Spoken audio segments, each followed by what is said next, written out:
भैंसा बल्दिया नायब सदर नशीन व ज़िले सदर मजलिस ने अपने चैम्बर में प्रेस कॉन्फ्रेंस से खिताब करते हुए शहर के सर्वे नंबर 330/2 अराजी का खुलासा करते हुए कहा कि भैंसा बल्दिया ने साल 1950 में 313 रुपये की चालान की अदायगी पर 4 एकड़ पट्टा अराजी खरीदी, जिसके दस्तावेजात भी मौजूद है। इससे मुंसलिक 33 गुंटा स्क्वायर यार्ड कब्रस्तान की अराजी है, जिसका 1965 में मुख्तलिफ महकमे जात ने मुश्तरका सर्वे करते हुए वक्फ अराजी और बल्दिया के अराजी के हदूद भी मुख्तस कर दिए थे। बादशाह हुकूमत की जानिब से ई सेवा के ज़रिए बजट मंजूर होने पर उस वक्त के आदिलाबाद ज़िला कलेक्टर से नुमाइंदगी करते हुए मज़कूरा 4 एकड़ अराजी से 15 गुंटा अराजी हासिल करते हुए ई सेवा तामीर किया गया और बकिया अराजी पर शॉपिंग कॉम्प्लेक्स तैयार किया गया और इसी 4 एकड़ अराजी में ज़िले अहदेदारों के इसरार पर 375 स्क्वायर यार्ड अराजी इसी कॉरपोरेशन को मुख्तस की गई, जहां शॉपिंग कॉम्प्लेक्स तैयार किया जा रहा है। उन्होंने कहा, जहां चंद मफाद परस्त अफराद मासूम और भोले भाले ख़ानदान के मुसलमानों को गुमराह करके शॉपिंग कॉम्प्लेक्स की तामीर को मुझसे जोड़ रहे हैं, जो कि सरासर गलत है। उन्होंने कहा, जिसकी तामीर के लिए हुकूमत तेलंगाना ने मुकामी रुकन असम्बली जी विठल रेड्डी की नुमाइंदगी पर बजट मंजूर किया और बल्दिया कमिश्नर व दीगर बल्दी ओहदेदारों ने हुकूमत के उसूल व ज़वाबित के मुताबिक इसी शॉपिंग कॉम्प्लेक्स की तामीराती काम का आगाज़ किया। इस प्रेस कॉन्फ्रेंस के मौके पर मजलिस के अरकान बल्दिया, जिनमें फैजुल्ला खान टाउन सदर मजलिस, मोहम्मद इम्तियाजुल हक एडवोकेट और अब्दुल माजिद के अलावा दीगर मौजूद थे। जो बोल रहे थे और आज उनको हम नोटिस दिए, हमारे लीगल नोटिस दिए। हम अब एक 8-10 दिन के बाद हम क्या करने वाले लीगल, वो आप लोगों के सामने सुनेंगे। तो ये हालत बना है। अब रहा मसला हमारे वो क्या पोते का नाम क्या है, वो आहत बोलते हैं। वो ऐसा उन्हें हमारे सालार की मुझे एक हिदायत है कि किसको छेड़ना नहीं और कोई छेड़ा तो छोड़ना नहीं। हम उन्हें क्या कर ले रहा था और ऊपर वाला भी क्या है, जो तरीके से क्या रिस्क मांगते वैसे ही उनको देता। हमारे नाम पे आने के बाद ही हम लोग उसके खिलाफ एक्शन लेते। बहुत ज़माने से वो 1 महीना 2 महीने हमारे कलेक्टर साहब से हमारी नहीं जमी थी। ना मैं पिलाटिंग का धंधा करता, ना मैं पिलाटा बेचता, नहीं करता, नहीं कुछ नहीं करता। उठा क्यों लिया कि मशरफ अली फारूक का बुलडोजर, अब बोला अरे भाई किसके ऊपर चलता समझ में ना रहा है। अब वही मशरफ अली फारूक साहब पेपरा लेने का हाई कोर्ट का चक्कर मार रहे। जाबिर साहब क्या है हम उनको मालूम हो रहा सुने किया। तो ये हालत है। तो हम खामोश बैठे, पुकार लें तो कैसा रिस्क मिलता है, मिलने तो बोलते। अब वो स्कूल का क्या लफड़ा करा नहीं मालूम उन्हें। अब वो स्कूल में क्या है, अब परसों यमियों सब कुछ नोटिस दिए, उसका जवाब दे दिया। पहले तो बोला सब मेरा है वो है, उसके बाद जैसा मालूम आ कि अब छुटने वाला नहीं है, केस होने वाला है, बोले तो लिख के दे दिया कि मेरा नहीं है। एक एग्जाम्पल बोलो, अजहर मियाँ का लिख के दे दिया बाद आपका। तो वो स्कूल में जो है ना 15 से 20 हज़ार रुपये लेके फेक टीसियाँ दिया, पूरा फेक टीसी, जिसको पढ़ना लिखना भी नहीं आता, मोटा छाप है, उससे 20,000-15,000 रुपये लेके पासपोर्ट के लिए होने दो, कौन से भी उसके होने दो, लोन के वास्ते होने दो, उनको फेक पूरे टीसी सर्टिफिकेट्स दिया। उसके बाद बोनोफिट सर्टिफिकेट, इसका स्कूल है वो उर्दू मीडियम क्या है, अपर प्राइमरी स्कूल का है, 7th तक है, उसको 9th का 8th का बोनोफिट सर्टिफिकेट दे के क्या करा, वो बच्चों को 10th क्लास के एग्जाम में बिठा दिया। हम खामोश बैठे चल रहा कुछ भी होने दो। वहाँ स्कूल है, एक नाम से दूसरे नाम से बोर्ड लगा लेके बर्बाद फेरी फिराता, वो लाल कपड़े पीले कपड़े क्या ड्रेस में लगा सबको फिराता। स्कूल है अलग और नाम है अलग, वो चला रहा। हम खामोश बैठे जब कैसा चला रहा चलने दो। जब हमारे को छेड़ा तो हम बोले अब इसको कैसा भी करना है। जब शुरू करें हम हमारा खान साहब करें, वो डबल बेड इंटेलिजेंस वालों को वहाँ बोल दिया कि खाजी गली के पूरे कैमरे रिकॉर्डिंग करके रखो। बोल मैं बच्चा हूँ, मेरे को पैदा होकर मुझे सिखा रहा कौन सा आदमी कितने बजे जा रहा, कब जा रहा, कब निकल रहा, रात के टाइम पे उन्हें बालाजी क्यों आ रहा, तू 2 बजे तक बिठा रहा, खालिद साहब कब जा रहे कब निकल रहे, सब पूरा रिकॉर्ड है। फसाद हुआ पता तो साहब ये टाइम पे इन्हों कहीं को गए थे, ये कहीं को गए थे। ये जाबिर साहब है, ये हौलों को अक्ल नहीं है सुने के नहीं, किससे लगा लेना क्या लगाना इनको नहीं मालूम सुने के नहीं। तो आहद साहब का जो मसला आया ये मसला है। अब उन्होंने किसको भी उचका दे के बैठ के मुसलमानों का कि जुलूम जाबिर साहब का कोई भी उनको वो खानदान वालों को लालच बिठा दिया, औरतों को बेचारों को बस क्या 1500 दे रहे, खाने को दे रहे, सारा दिन बैठे गड़बड़ियाँ कर रहे, बस चीखा मार रहे, वो मारे, काम रोक देते। हमारा कमिश्नर है, म्यूनसिपालिटी है, उनका है मामला, जाबिर साहब को तो मसला ही नहीं। अगर कल मेरा नाम नहीं लेता तो मैं बोलता भी नहीं था। तो ये हालत जो बनाया उन्हें, उसका सज़ा भुगतना। अभी नोटिस आज दिए हम सुने के लिए। अगर कोई भी अगर उसमें 7 डेज़ का उसमें टाइम दिए, 7 डेज़ के अंदर अगर कोई भी अगर गलती होगी हमारे से उनको बोला तो हम शाम को बढ़ेंगे। 5-6 लोगों को नोटिस चलेगी। सो है हैदराबाद वाला भी उसमें है, पूरे प्रूफ के साथ हम नोटिस दिए। 15-15 लाख के दावत हम डालने वाले हैं। अब जमात क्या है, मजलिस क्या है, वो सब मालूम होगा सुने के। कुछ पूछना तो पूछ सकता हूँ। भैंसे का होता पूरा रखा तो नहीं आप दे दो, मेरी बात सुनो बोले तो ठीक है बोल के, अब आपकी बात कैसा करना बोल के कलेक्टर साहब बोलने से 400 गज स्क्वायर यार्ड 375 स्क्वायर यार्ड दे दो बोले तो नक्शा वक्शा जबकि EDSLR उन्होंने सब मिला के बना के करके उसमें SC लोगों के सिग्नेचर, कलेक्टर की सिग्नेचर, RDO की सिग्नेचर, MRO की सिग्नेचर, मेरी है, उसमें कमिश्नर की सबकी सिग्नेचर से नक्शा बना लेके ये ज़मीन अलाटमेंट आपको कर रहे बोल के हम SC लोगों को दे दिए। देने के बाद जो है ना फंड्स नहीं था, उसके बाद हमारे विठल रेड्डी साहब वादा कर रहे थे कि मैं बना के देता हूँ बोल के, मैं फंड्स लाता हूँ बोल के। उसमें हमारे 75 लाख रुपए गवर्नमेंट से स्पेशल फंड मिला SC कॉम्प्लेक्स बनाने के वास्ते। ये खाली जाबिर साहब का नहीं है सुने के नहीं, ये फंड्स के वास्ते गवर्नमेंट का जियो निकलता, हमारे उसमें पैसे जमा होते, उसके बाद उसका टेक्निकल सैंक्शन होता, बिल्डिंग का नक्शा आता और टाउन प्लानिंग से उसका अप्रूवल आता, उसके बाद जो है ना टेंडर होने के बाद काम शुरू होता। तो ये प्रोसीजर है। ये कि कोई एक हल्का मुद्दा मिल गया कि जाबिर साहब कब्जा कर दिए, वो कर लिए, जाबिर साहब आज है 2 साल के बाद नहीं रहते, दूसरा को चेयरमैन आता, तो मैं कहीं को किसी को बोलूँगा। हमारी इनको क्या है, मैं नहीं बोलता था ये टीचर बच्चों के ताल्लुक से, मगर मुझे अब बोलना पड़ा। ये हालात जो उन्होंने पैदा करे, अच्छा हुआ आज पुलिस वालों का, वैसे पुलिस का मैं शुक्रिया अदा करता हूँ कि रात उन्होंने डिसीजन ले लेगा, सुबह से काम स्टार्ट हुआ बोल के मुझे मालूम भी हुआ सुनने के लिए। तो ये अभी तक 11 पिटिशन वो ज़मीन पर पड़े। ये फरवरी में परसों 2 महीना पहले पिटिशन डाले, खबरस्तान है बोल। तो कोर्ट ये बोला जब खबरस्तान अगर है तो आप ट्रिब्यूनल में चले जाओ बोल के बोल दिया। बोलने के बाद आप क्या बोल रहे थे, पट्टा लैंड है 25,000 रुपये, 10,000 रुपये एडवांस लेके दो अपने चीटिंग केसेस बुक है उसके नाम 420 में, और ऐसे 10-15 केसेस और आने वाले हैं। 10,000 रुपये एडवांस। मैं यूट्यूब चैनल का वो हूँ, मेरे हवा है पुलिस में और हमारे रेवेन्यू डिपार्टमेंट में, कलेक्टर में, उसमें बोल के क्या करा, पैसे ले लेके 10,000 रुपये एडवांस, आने के बाद 15,000 रुपये। तो वो लोग जब वो लिस्ट में नाम नहीं आया तो खान साहब पास भाग किया है। खान साहब बोले ये अम्मा मैं तुम्हारा काउंसलर हूँ, मुझे छोड़ के क्यों दिए उसको, अगर क्यों दिए बगैर मेरे बोले थे। तो वो केसेस उनके ऊपर 2 केसेस बुक हुए। अब वो गुस्सा हमारा खान साहब का गुस्सा, खान साहब गुस्सा लेने के बाद में क्या करे, हमारे को ये शुरू कर दिया, वो औरतों के सामने ला लेके बिठाना करना।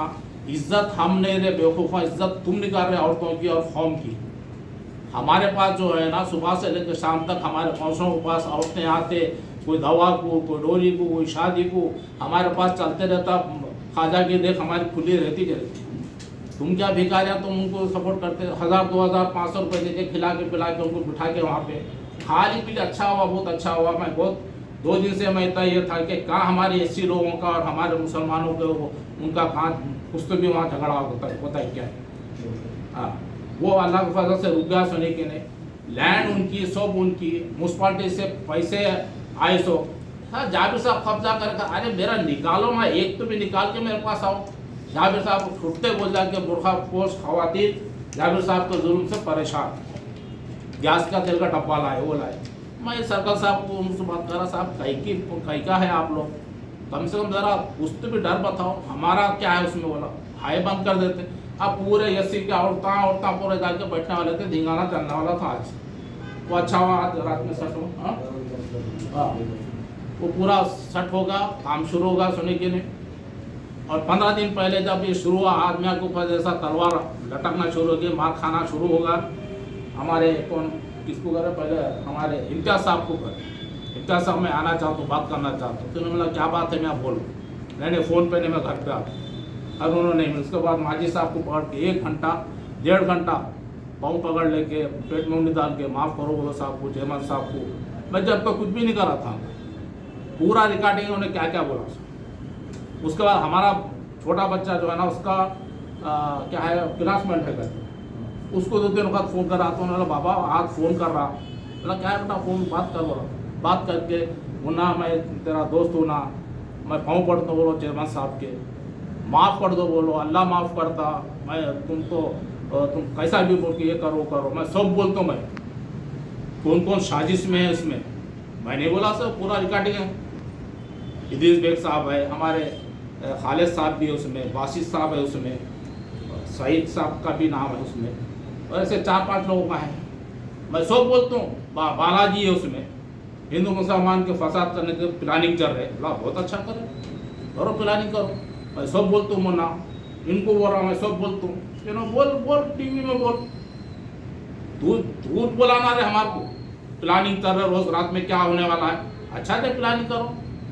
पूरे टीवी कैमरे में भैंसे में 200 लगाया, तेरे घर के पास 4 कैमरे, तेरे को नहीं मालूम कौन आ रहा, कौन जा रहा, कितने बजे जा रहा, पूरे पुलिस वालों के पास रिकॉर्ड है।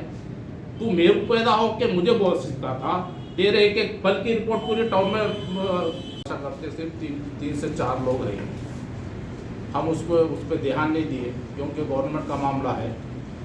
1950 में जो है ना 4 एकड़ ज़मीन जो म्यूनसिपाल्टी को लिए, जब मैं था ना कोई भी नहीं थे, मगर जब वो पीरियड में कोई काम नहीं हुआ शायद म्यूनसिपाल्टी का, तो उसमें गोडाउन को भी दे दिए, उनको भी दे दिए, सब दे दिए, हर चीज़ दे दी। जो खबरस्तान है वक्फ लैंड है ऑलरेडी, 33 गुंटे या कुछ ज़मीन है, वो 33,000 स्क्वायर फीट है, कुछ ऐसा है वो। तो उसका नक्शा है, बाज़ाब्ता उसका चतर सीमा है, सब हर चीज़ है। और हम जो बाद में जो लैंड की हमारी ज़रूरत पड़ी थी, तो उस टाइम के कलेक्टर साहब को, मैं विकास राज बोल के कलेक्टर थे, हमारे को ई सेवा के लिए ज़मीन नहीं थी। तो मैं हमारे कमिश्नर जब जाके विकास राज कलेक्टर आदिलाबाद से जाके मिल के बोले के साथ हमको फंड आया सो है, हमको ज़मीन नहीं है, अगर हमारी ज़मीन में से हमको थोड़ा दिए तो ठीक रहता। बोले तो किधर है चेयरमैन साहब आप देख के लो। बोले तो 15 गुंठे ज़मीन जो है ना वो अपने गोडाउन के बाजू में हमको दिए। तो उसमें से 30 लाख के बजट आया था, हम आपको ई सेवा कॉम्प्लेक्स हम लोग बना दिए। बाकी की ज़मीन को जो है ना शॉपिंग कॉम्प्लेक्स के लिए हम लोग रख दिए थे। और ये गवर्नमेंट का जो मामला रहता उसको खाली जाबिर साहब अकेले यहाँ से करने से नहीं होता, उसका फंड्स आता, ऑलरेडी फंड्स आया सो है, टेंडर होते और ई इक्विपमेंट फुल के टेंडर, उसमें आने टेंडर्स होते पूरे। वो टेंडर के बाद जो है ना गवर्नमेंट फंड रहता, गवर्नमेंट के हिसाब से हमको बनाना पड़ता। अब रहा मसला, हम तो फंड ला लिए थे, फंड जब नहीं आया था बस कॉम्प्लेक्स का हम लोग तो रेडी कर लिए थे, पूरा गवर्नमेंट के जो भी थे टेक्निकल सैंक्शन वगैरह ये सब ला लिए थे, मगर हमारा पीरियड ख़त्म हो गया था।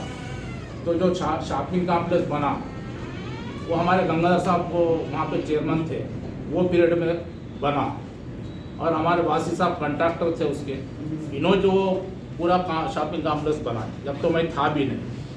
उसके बाद अलबत्ता मैं आने के बाद जो है ना वो फॉर्मेलिटीज जो करना था हमको, वो हिसाब से हम लोग गवर्नमेंट से जियो आया, उसका बाज़ाब्ता जियो आने के बाद उसको कैसा अलाटमेंट करना, क्या करना बोल के वो शॉपिंग कॉम्प्लेक्स को गवर्नमेंट के जियो के हिसाब से हम लोग उसको सबको ओपन ऑक्शन रख के हम लोग दिए उसमें। अब उसके बाद एक नया फितना शुरू करेंगे, खबरस्तान की जगह है बोल के, हालांकि खबरस्तान की जगह बाजू में ऑलरेडी है, बाज़ाब्ता जो है ना 1965 का रिकॉर्ड है, 3 फीट से 4 फीट का ऑलरेडी अभी भी पाया, जो पत्थर का पाया बनने वाला है। मगर जो उस पीरियड के जो वक्फ के जो हमारे इंस्पेक्टर था वो कुछ पैसे लेन देन ले लेके वो जो कब्रस्तान में जो इंक्रोच कर रहे थे, मलिया बना ले से उनसे पैसे ले लेंगे, वो पट्टा लैंड बता देंगे ये हमारी जो म्यूनसिपाल्टी की लैंड है शॉपिंग कॉम्प्लेक्स, उसको खबरस्तान उनके डिक्लेयर करा। तो उसके खिलाफ में हम लोग को गवर्नमेंट को लिखे करे। फिर बाद में सर्वे हुआ, उसमें रेवेन्यू डिपार्टमेंट, म्यूनसिपल डिपार्टमेंट और हमारे पुलिस डिपार्टमेंट और ऐसा 4 लोग मिलकर उसका सर्वे करे। पूरा सर्वे करने के बाद जहाँ से पट्टा शुरू, वो अपना लैंड शुरू होता, वहाँ से मापते हुए, सारा दिन मापते हुए, हमारे कब्रिस्तान किधर है, शॉपिंग कॉम्प्लेक्स किधर है, सो पूरा नक्शा उतार के ADS जब रिपोर्ट दी, वो सब 2000 इसमें 15-16 में दी।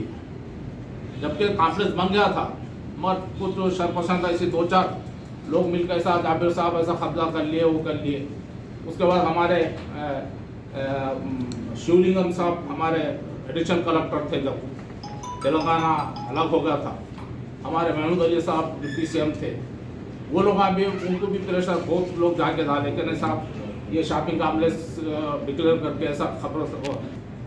वहाँ पे प्रेशर डालने के बाद भी जो वहाँ के रेवेन्यू डिपार्टमेंट वाले थे उन्होंने खुला बोल दिए, साहब हमको नौकरी बचाना है हमारी, हम जो रिपोर्ट है वही रिपोर्ट देंगे। 8 दिन तक रिपोर्ट नहीं दी उन्होंने, मगर बाद प्रेशर डालने के बाद भी वो जो लोग नहीं दिए, फिर नक्शे से बना के रिपोर्ट दे दी कि ये म्यूनसिपल लैंड है, ये कब्रिस्तान है, ये पूरा 4 एकड़ का पूरा रकबा कौन कितने उस पर है पूरा दे दिए वो लोग। उस पर हम लोग ऑक्शन करे, ओपन ऑक्शन हुआ, सब हुआ, चीज़ हुआ।